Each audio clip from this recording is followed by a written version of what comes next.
Good morning. It's New Year's Eve and the sun is just about to come up down here and I'm back at Argaty. I think this roe deer is running in the field just outside the woodland. Amazing.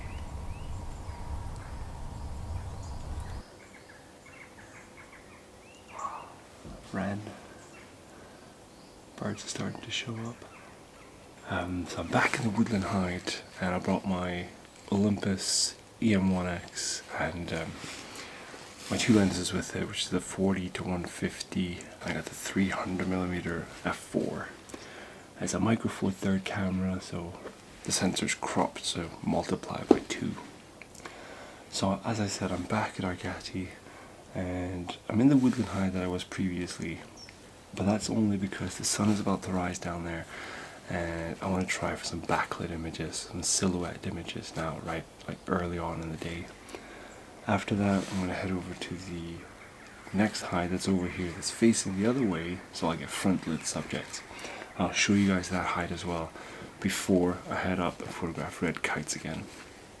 So I'm going to be experimenting a bit with this camera, and again, this isn't a review or anything, this is just me using this camera in the field. I'll tell you a few things, a few observations that I've made so far.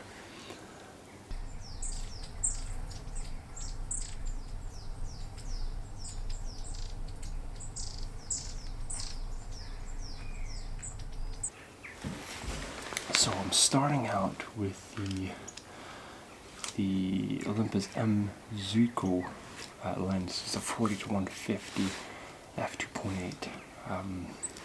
So that's what I'm starting out with because I want to be, things are going to get really close here, and the 300mm, since there's a crop too as well, might just be too close to what's here.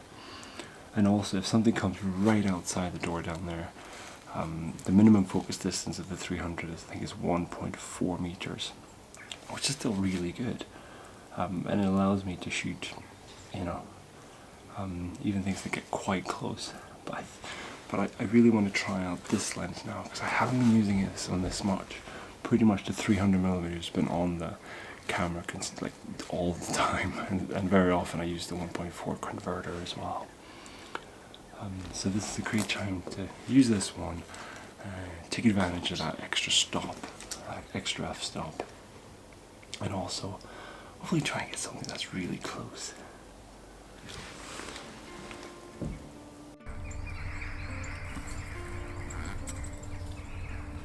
I'm gonna try and figure out which branches is gonna work the best, where I wanna try and focus and wait for a bird to arrive so that I have that kind of sun light in the background. I get to work, try and kind of location scout the branches that are going to work the best for silhouette shots.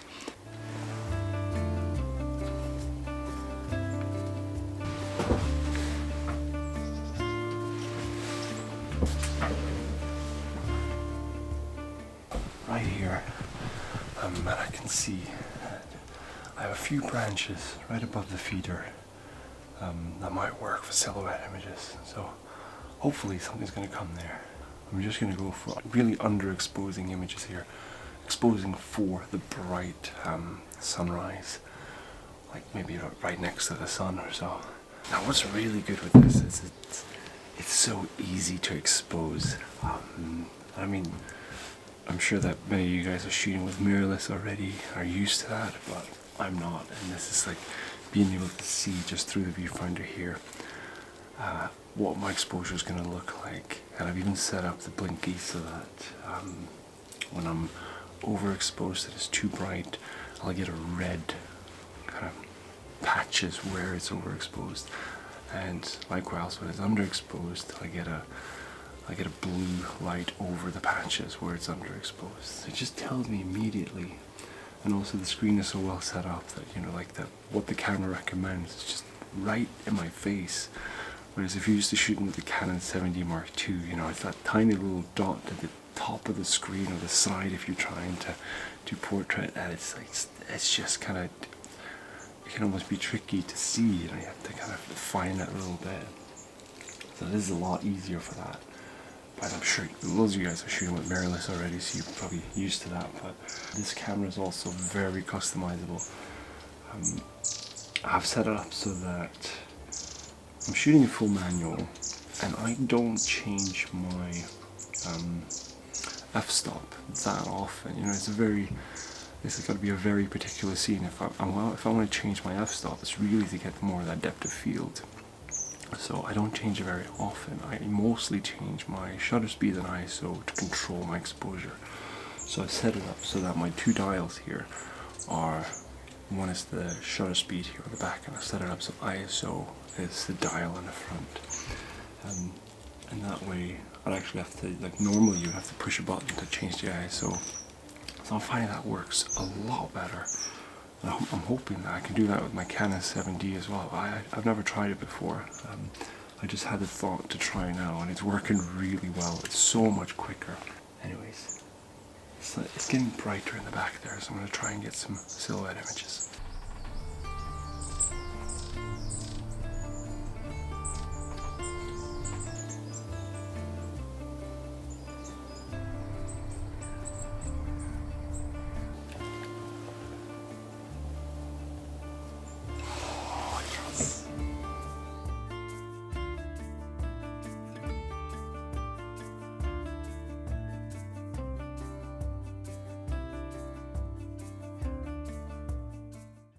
I'm going to try. That was a 150mm 2.8. So I'm going to try and go for a tighter crop now. Use the 300 for a little bit.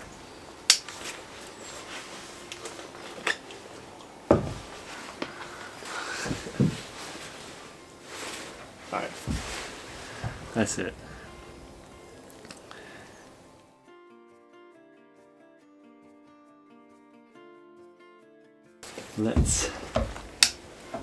I'm going to pack up my gear here, head over to the other side.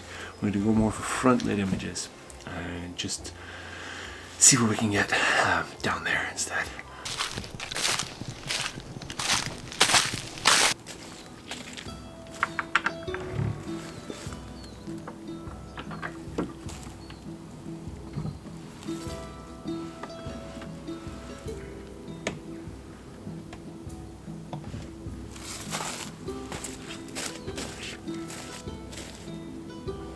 So here's the other woodland hide at Argaty. Small, simple and cozy. So it's got 3 windows, side window and up and down here.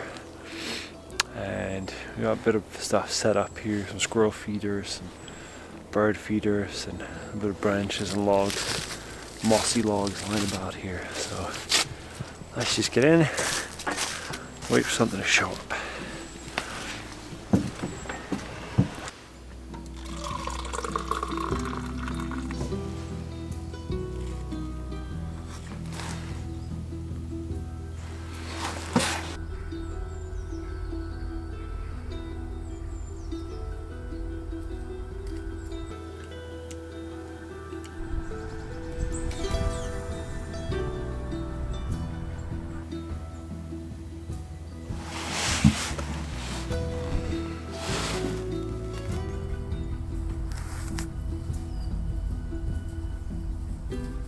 Starting to figure out like where to aim. There's a little bit of sun coming through, but nothing really hitting the branches or kind of the mossy logs right in front of me. But there are small areas in the background that are lit up. So what I'm really trying to do here is make that my background. It makes for a really nice, vibrant, colorful background when you get that golden lit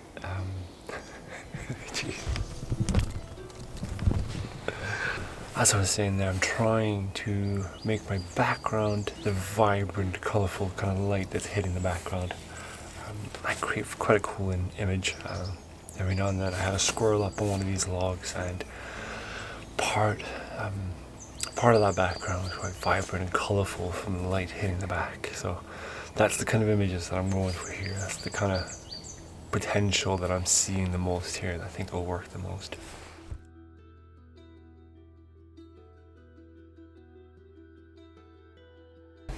And now I'm using the 300 with the 1.4 converter, so that's 420mm at 5.6. So that's quite similar to the 7D Mark II when I'm using the 100 to 400 5.6. But obviously this is a crop of 2, so it gets me even further, and you get to blur out that background a little bit better. But I'll try and do comparison test and a review or something like that, where you can really see the difference between the Canon 7D Mark II with my lens and this setup. Now though, hopefully I'll get a few more birds here before I head up to photograph red kites. So we got a bit of sun coming through now. I've been out putting up a couple more branches up where I see them kind of land in the area often. So hopefully they'll land on those. Some of them have what I talked about, where the light is hitting the background, which makes for a really cool, vibrant background. But some of them are actually in sunlight right now. You know, the bird will often have a little bit of white in it. And like I said, through this, I can see exactly, immediately, while just looking through the viewfinder, if anything is overexposed. So I can just dial in right away, and I'll just kind of decrease my ISO or something like that, or increase my shutter speed a little bit, just to get the correct exposure and not blow out any of the white on the bird.